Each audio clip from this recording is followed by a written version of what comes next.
Una medida pionera, una medida novedosa en nuestro país y también en la Unión Europea,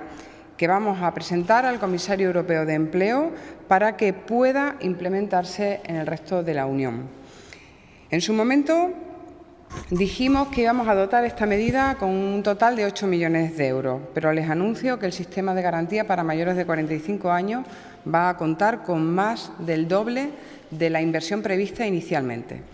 Hoy hemos aprobado 2 medidas para la puesta en marcha de este sistema, concretamente una dotación global de 21,6 millones de euros que se va a detallar en esta comparecencia por parte de la consejera de Empleo. El objetivo es facilitar a este colectivo el acceso al mercado de trabajo y, además, ofrecerles una formación adecuada que aumente sus posibilidades de integración laboral.